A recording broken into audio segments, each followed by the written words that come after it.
इस दुनिया का निर्माण काफी समय पहले हुआ था, जैसा कि हम सभी को बताया और पढ़ाया गया है। लेकिन जब भी हम पृथ्वी पर जीवन की बात करते हैं तो हम सभी को एक चीज का ख्याल जरूर आता है, और वो होते हैं डायनासोर। डायनासोर एक काफी विचित्र जीव हुआ करते थे। आज की इस वीडियो में मैं आपसे बात करने वाला हूं डायनासोर्स के बारे में, तो वीडियो को आखिर तक जरूर देखें। और मैं फिर से कह रहा हूं, चैनल को सब्सक्राइब करें, क्योंकि ऐसे टॉपिक्स पे वीडियो इसी चैनल पे आपको मिलेंगी। और हाँ, नोटिफिकेशन के लिए बेल आइकन पे क्लिक जरूर करना। डायनासोर जो रेंगने वाले जीव यानी कि रेप्टाइल्स के वंशज थे, लेकिन बाकी रेंगने वाले जीवों से ये काफी अलग हुआ करते थे। इनका शरीर काफी विशाल हुआ करता था और साथ ही ये काफी भारी भरकम भी हुआ करते थे, जैसा कि आपने देखा है मूवीज में। डायनासोर ने इस दुनिया में काफी समय तक राज किया। ऐसा कहा जाता है कि करीब 14 करोड़ साल तक हमारी धरती के ऊपर ये बिल्कुल मौज मस्ती के साथ रहे। लेकिन एक चिंता का विषय भी है कि आखिर फिर उनके साथ क्या हुआ। इतने शक्तिशाली जीव आखिर कैसे विलुप्त हो गए? आखिर वो कौन सी घटना थी जिन्होंने दुनिया भर से डायनासोर का नाम मिटा कर रख दिया? इसे जानने के लिए हमें थोड़ा सा पीछे जाना पड़ेगा अपने टाइम में। तो चलिए थोड़ा सा पीछे चलते हैं टाइम के साथ। आज से करीब 6.5 करोड़ साल पहले डायनासोर युग के अंत के लिए कहा जाता है कि एक बहुत बड़ा एस्टेरॉयड धरती से टकराया था, जिससे पैदा हुए विस्फोट ने इन विशालकाय जानवरों का वजूद खत्म कर दिया। यकीनन आपने भी इस बारे में यही बात सुनी होगी, लेकिन असल में इसके पीछे पूरी कहानी क्या है, आज मैं आपको विस्तार में बताने वाला हूँ। 6.5 करोड़ साल पहले पृथ्वी का मौसम काफी सुहाना हुआ करता था। हर तरफ आपको हरियाली ही दिखाई देती थी और मीठी मीठी हवा देखने और महसूस करने को मिलती थी।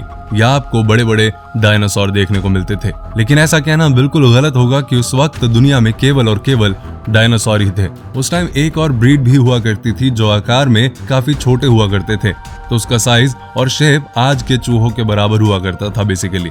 असल मायनों में यही हमारे पूर्वज हुआ करते थे और आगे चलकर हम इन्हीं से विकसित होने वाले थे। इनका नाम था मैमल्स, यानी कि स्तनधारी जीव। वैसे आपकी इंफॉर्मेशन के लिए बता दूं कि डायनासोर अंडे दिया करते थे, लेकिन मैमल्स अंडे नहीं दिया करते। हम इंसान भी मैमल्स ही हैं। उस वक्त ये मैमल्स डायनासोर के डर से बिलों के अंदर छिपे रहते थे। इनकी यही खासियत आगे जाके इनके लिए वरदान साबित होने वाली थी। जब ये जीव आराम से धरती पर अपना जीवन बिता रहे थे, उस समय कुछ ऐसा हुआ जिससे डायनासोर का विनाश होना तय था। हुआ ये कि उस समय एक 10 किलोमीटर के डायमीटर वाला एक एस्टेरॉयड धरती की तरफ तेजी से आ रहा था। जैसे जैसे पृथ्वी के करीब आ रहा था, इसकी रफ्तार बढ़ती ही जा रही थी। करीब 70,000 किलोमीटर प्रति घंटे के रफ्तार से ये धरती के वायुमंडल के अंदर प्रवेश करता है। धरती के वायुमंडल में घुसते ही ये एक आग के गोले के रूप में बदल गया। इसकी चमक इतनी ज्यादा थी कि इसके 800 किलोमीटर के रेडियस में आने वाले सभी जीव अंधे हो गए थे। सभी जीव इसे देख नहीं पा रहे थे, लेकिन वो लोग इसकी गर्मी को महसूस जरूर कर सकते थे। फिर वो एस्टेरॉयड धरती से टकराता है और एक भयंकर विस्फोट होता है। ये विस्फोट इतना ज्यादा बड़ा और शक्तिशाली था कि इसके टकराते ही धरती का वो हिस्सा जहां ये टकराया था वो पूरी तरह से नष्ट हो गया। ये एस्टेरॉयड मेक्सिको के युकटॉन प्रायद्वीप से टकराया था, जिससे वहां 111 मील चौड़ा और 20 मील गहरा गड्ढा बन गया था। वैज्ञानिकों ने इस गड्ढे की जांच की तो वहां की चट्टान में सल्फर कंपाउंड पाया गया। एस्टेरॉयड की टक्कर से ये चट्टान वाष्प में बदल गई थी, जिसने हवा में धूल का बादल बना दिया था। इसके परिणाम स्वरूप पूरी धरती नाटकीय रूप से ठंडी हो गई और पूरे 1 दशक तक इसी स्थिति में रही। उन हालात में अधिकतर जीवों की मौत हो गई। उनमें डायनासोरों की मौत विस्फोटक के चलते पैदा हुई सुनामी के कारण, खाने की चीजों के अंत होने या आसमान से गिरी पिघली चट्टानों की वजह से नहीं हुई थी। एक अनुमान के मुताबिक 9 मील के आकार और 40,000 मील प्रति घंटे की रफ्तार वाला वो विनाशक एस्टेरॉयड कुछ सेकंड जल्दी या देर से गिरा होता तो वो जमीन की बजाय अटलांटिक या प्रशांत महासागर के गहरे पानी में गिरता। यदि ऐसा होता तो शायद समुद्र का पानी भाप बनकर उड़ गया होता, लेकिन इसके फलस्वरूप डायनासोर्स को कम नुकसान पहुंचता। यूनिवर्सिटी ऑफ टेक्सास में जियोफिजिक्स के प्रोफेसर सेन गुलिक ने प्रोफेसर जोआना मॉर्गन के साथ उस जगह की ड्रिलिंग का काम आयोजित किया था जहां वो एस्टेरॉयड टकराया था। वो कहते हैं वो एस्टेरॉयड बहुत दुर्भाग्यपूर्ण जगह पर गिरा। प्रोफेसर ने बताया टक्कर से 100 बिलियन टन यानी कि 907 खरब से भी ज्यादा सल्फेट वातावरण में फैल गया। उन्होंने बताया ये धरती को 1 दशक तक ठंडा करने और उस वक्त के जीवन को काफी हद तक खत्म करने के लिए काफी था। एस्टेरॉयड की टक्कर इतनी जबरदस्त थी कि इससे धरती पर जीवन को 3 बार खत्म किया जा सकता था। इस महाप्रलय में पृथ्वी की कुल 75% आबादी पूरी तरह से नष्ट हो गई थी। लेकिन यह प्रलय किसी के लिए फायदेमंद भी साबित होने वाला था। डायनासोर का अंत एक दूसरी प्रजाति के लिए एक सुनहरा अवसर था, मैमल्स। इन्होंने खुद को इस महाविनाश से बचा लिया। ज्यादा गर्मी होने की वजह से ये जमीन के अंदर रहने लगे। जिंदा रहने के लिए इसने सब कुछ खाना शुरू कर दिया। महाप्रलय के कुछ लाख साल बाद ये पृथ्वी पूरी तरह से डायनासोर से मुक्त हो गई थी और पृथ्वी के ऊपर एक जाति विकसित हो रही थी।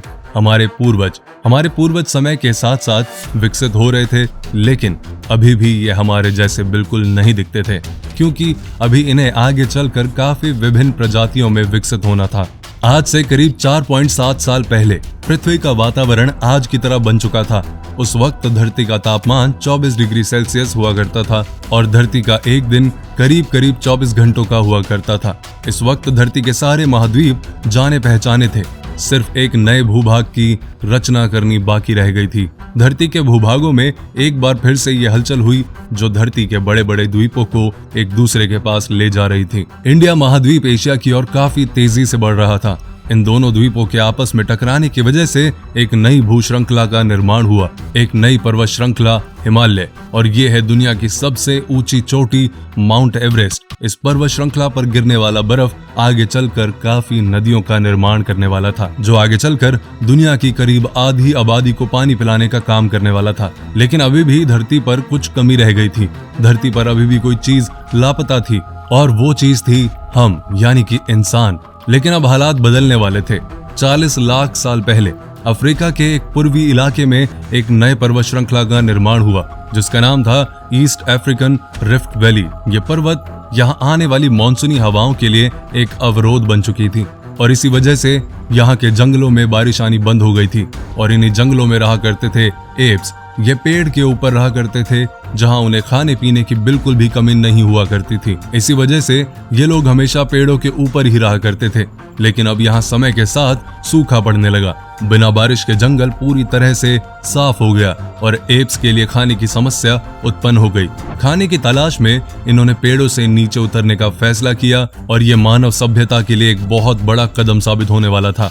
कई हजारों सालों से विकास क्रम के बाद हमारे पूर्वजों ने दोनों पैरों पर चलना शुरू कर दिया था।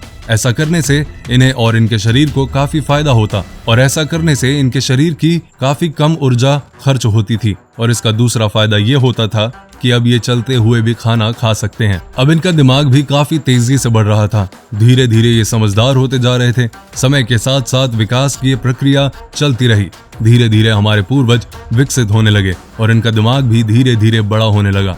समय के साथ साथ इन्होंने पत्थरों के साथ हथियार बनाना सीख लिया था, और हथियार बनाने के बाद इनके लिए अब शिकार करना पहले से भी काफी आसान हो गया था। समय के बीतने के साथ साथ हमारे पूर्वजों ने आग को जलाना और उसे काबू करना सीख लिया। आपने भी बचपन में ये लाइन जरूर कहीं ना कहीं पढ़ी होगी कि आग की खोज हमारे लिए काफी बड़ी खोज थी। अगर पढ़ी है तो कमेंट बॉक्स में जरूर बताएं। आग की खोज हमारे पूर्वजों के लिए एक अहम खोज थी। ये आग इन्हें गर्मी देने के साथ साथ खाना पकाने और जंगली जानवरों को भगाने के काम में भी आती थी। इसी वजह से अब परिवार भी बनने लगे। हमारे पूर्वज अब साथ साथ रहने लगे। इससे वो लोग सुरक्षित रहते थे। आग में पके हुए मांस को चबाकर खाने में काफी कम ऊर्जा खर्च होती थी, और इसी वजह से ये बची हुई ऊर्जा इनके दिमाग में खर्च होने लगी। हमारे पूर्वजों का दिमाग काफी ज्यादा बड़ा हो चुका था। फिर धीरे धीरे हमारे पूर्वज जानवरों से अलग खुद की गिनती करने लगे, और वो जानवरों से ज्यादा समझदार भी हो गए। फिर हमारे पूर्वजों ने अपने संदेश को एक दूसरे तक पहुंचाने के लिए अलग अलग आवाज निकालना शुरू किया। इससे हमारे पूर्वजों ने भाषा का निर्माण किया, जिसके जरिए अब हम बातचीत कर सकते थे। आग जलाने के बाद से यह हमारी सबसे बड़ी उपलब्धि थी। यही वो आखिर विकास क्रम था जिसके बाद हम बने। आज से करीब 2 लाख साल पहले कई सालों के विकास क्रम के बाद और हमारे पूर्वजों की मेहनत के बाद हमारा अस्तित्व शुरू हुआ। हम होमो सेपियंस यानी बुद्धिमान जीव बने।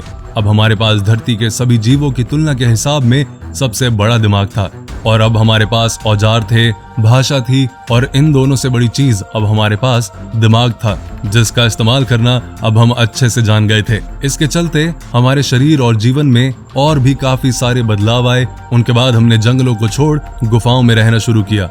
उसके बाद हमने पहिए का आविष्कार किया, जिसके बाद हमारी जिंदगी की लगभग सारी मुश्किल हल हो गई। अब हमारे पास हर मुश्किल का हल था और अब हम पूरी तरह से मनुष्य बन चुके थे। आज से करीब 1 लाख साल पहले दिमाग आने के बाद इंसान ने जब सोचना शुरू किया तो उसे इस बात का एहसास हुआ कि जंगल और जंगल की गुफाएं उसके लिए उतनी महफूज नहीं है। कभी भी कोई भी जानवर उन्हें आकर अपना शिकार बना सकता है और उनकी मीट से अपनी भूख मिटा सकता है। फिर उन्होंने जंगलों से दूर मैदानों में आकर घर बनाने शुरू कर दिए और उसके बाद धीरे धीरे पूरी तरह से इंसान बन गए।